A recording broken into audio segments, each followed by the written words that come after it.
Hello, my name's Michael Keneally, and this video is basically asking the question, can you embrace the wonderful healing energy that's being offered now, indeed in the midst of a build-up in 2020 of fear and crisis and huge call for personal transformation and life path transformation. So that's the key question. Can you embrace the wonderful healing energies that are on offer now? And basically in this video, I tell you about our personal experience, the personal experience of my wife Maggie Pashley and I at around the time of the 9th of March full moon. So basically humanity, all of humanity now is in the build-up of fear and crisis energies of Pluto, Saturn and Jupiter with Mars in an unparalleled great conjunction in Vedic Capricorn. And Rahu is transiting Vedic Gemini. Rahu is transiting Ardra Nakshatra at the same time. But in the midst of that horrific confrontation and call for destruction and rebirth, there are actually at the same time wonderful, magnificent inspiration and healing energies coming through to us if we give them the space and the opportunity to be heard, felt and experienced. So please do hear our personal experience of the healing and inspiration energies that came through to us around the time of the March full moon, which I describe below. And there's a blog to go with this video which has more detail and actually has the charts for the 4 lunations, the new and full moons in the present period, although of course the healing opportunities extend beyond that, as do the fear and crisis. So, please hear our experience of the healing and inspiration in addition to the fear and crisis maelstrom now, and please seek to be open to receive these healing energies yourself. And as an immediate next step, there are the quite super healing energies of the new moon of the 24th of March coming up, and indeed of course beyond. So, before I actually tell you our personal story of our great healing breakthrough around the time of the 9th of March full moon, I want to first of all outline to you the clash of dark and light now. The fierce, huge call for each of us to get real as to who we actually are and dump any false life paths and dump any false identity constructions that we may be clinging to. This is a death and rebirth time, particularly because of the Saturn-Pluto-Jupiter-Mars conjunction at the beginning of Vedic Capricorn, especially of course affecting people with moon, sun or ascendant in Uttarashadha Nakshatra.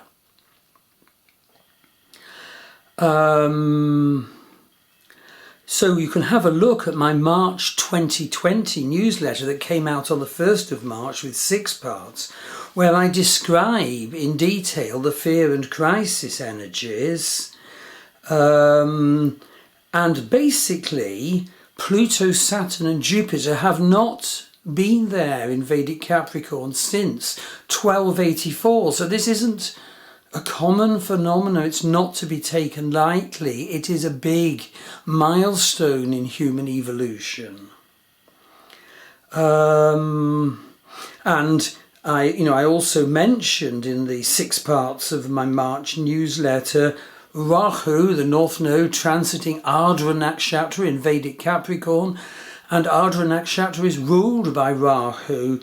And so it's quite important to note that Rahu was transiting Ardra at the time of the 9/11 Twin Towers, for example. And so people with Sun, Moon, Ascendant, etc. in Ardra have got the most ferocious call to express themselves. And Ardra can be prone to tunneled vision, almost cruel expression. So they need to be careful. They need to perfect that Rahu energy now.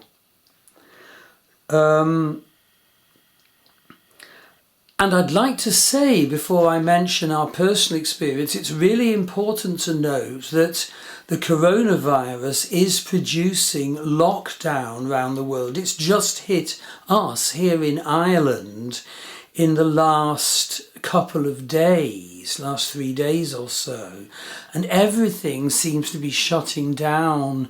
Schools, childcare, colleges, cafes, restaurants, theatres. It's a huge change. So what might be the divine purpose in that? Could it be for each of us to find the quiet space, to slow down, to become more who we really are? Is that maybe the highest divine purpose of this coronavirus pandemic? And in this period of finding out who we really are, to throw away, trash and stop the scripts and identity constructs that are not us, that are not our incarnational destiny. Leave them behind and use the quiet time offered to move forward to our more inspired, spiritual, strong and grounded true self.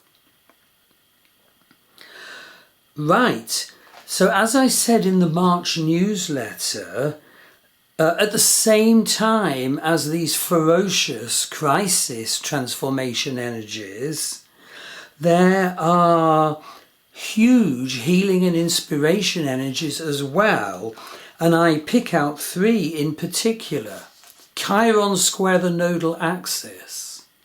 Chiron is the wounded healer energy. Where Chiron is in our birth chart is our existential wound. And if we can heal our existential wound, we can become the healer of others. And Chiron is in a destiny position now, square the nodal axis, where the nodes are indeed a destiny statement. They're, in a sense, the spine of and the basis of Vedic astrology, because they declare our incarnational life purpose now and everything that constellates around that at the time of our birth and in the unfoldment times of our life. We're here to burn the negative karmas that are indicated by that. We're here to manifest the special sparks of achievement. We're here to transcend what's declared by our destiny by being open to divine perception, healing and transformation. So the first big healing energy in the heavens now is that Chiron is square the nodal axis. Another big thing is the sun of the 9th of March full moon is is conjunct Neptune. And Sun conjunct Neptune has problematic manifestations, like in a birth chart of drain and loss and deceit and alcohol even, but it has the hugest, highest potential as well of the mystic, the visionary, the healer. And that is totally bound into the energy of the full moon of the 9th of March. And I'm going to tell you what happened to Maggie and me in that full moon, which we felt was quite spectacular, special, unique. And lastly, I want to note that Neptune is in Purvabhadra Nakshatra. And as I mention later on in this video and in the blog, that is a special, huge dragon energy of inspiration. So, okay, let me now tell you our story, what happened around the time of the full moon. Well, 2 days before, on Saturday the 7th of March, we went to a local west of Ireland training and support day for use of an energy measuring device, an energy transmitting device called the Lecker antenna. The day was led by Dame Anne-Marie Delmotte, who's a key figure in the world's Lecker antenna training and development, and her website's in the associated blog for this video.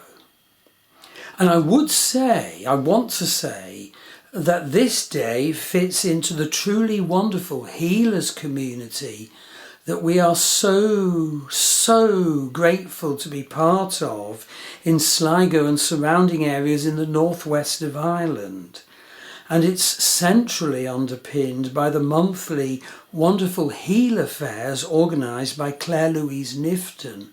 So thank you so much, Claire, for providing this backbone for our healers community. It's so good to belong to this spiritual healing community. So to get back to the Lecker antenna support day, well, Maggie, my wife, had had some dealings with the Lecker antenna before, but she gained more confidence with the support group. And actually, it's perhaps relevant to communicate she'd unwittingly bought a not-so-good model of the Lecker antenna online originally, but then she'd bought a more sensitive and energy-powerful antenna model from Dame Anne-Marie Delmotte. And by the way, Maggie offers many healing modalities online. See her website that's shown in the associated blog, www.maggiepashley.com. And Maggie had been so pleased to find out that the use of this energy measuring and energy transmission device actually cross-referenced to and melded into some of the many other healing modalities that she does. For example, measuring the state of your chakras and healing the state of your chakras, measuring the state of your acupuncture meridians and healing your meridians. Okay, so this particular support day on the 7th of March started off with a visit to a court tomb at Moitura near here. Now, these court tombs were built in the Neolithic era in this locality. They're some of the oldest sacred sites in Ireland. They were built 4000 BC to 2500 BC. And so we turned up at one of the sacred sites, the court tomb at Moitura. Now, I myself haven't trained in the Lecker antenna, but what I did, I entered the central rectangle of the court tomb. So it has a central rectangle built of stone, little stone walls, 4 sides, at either end of which the rectangle gives way and enters into a tomb, so a tomb at each end. And what I immediately felt was utterly wonderful, such strong, quiet energies. The energies of the area had been manipulated, controlled, diverted. It was like the quiet in the centre of a storm. It was so strong, so strengthening. And, you know, when one puts one's hands on these high energy quartz-rich rocks, rocks that the local sacred sites are built of. The energy is palpable. And then the group started measuring the energies, for example, of the central rectangle, which has its tombs at each end. So the central rectangle was used for magic and ritual, and the tombs are obviously used over 2,500 years to bury the beloved dead. And the group of about 6 people measured the energies using the Lecker antenna and found that the negative energy lines that crisscross the Earth's surface, called Hartmann lines and Curry lines, were actually pushed aside by the rectangular shape of the high energy rocks. This had obviously been done deliberately to create high energy spiritual sacred space. And the sacred space, pushing aside the negative energies, had sustained that oasis of sacred high energies for, well, at least 4,500 years, maybe 6,500 years. And so the group, using the Lecker antenna, measured the frequency of the sacred energy in the court tomb. And then, later on in the morning, there was a visit to the Eggmans Stone nearby. And the Eggmans Stone is a monumental, vast, standing stone. It's a huge glacial erratic, a sort of oblong slab that somehow had been erected upright as a standing stone, probably 5,000–6,000 years ago. And so the group, using the Lecker antenna, measured the energies inside that stone, and they found they were at the top of what the Lecker antenna classifies as the sacred and divine levels.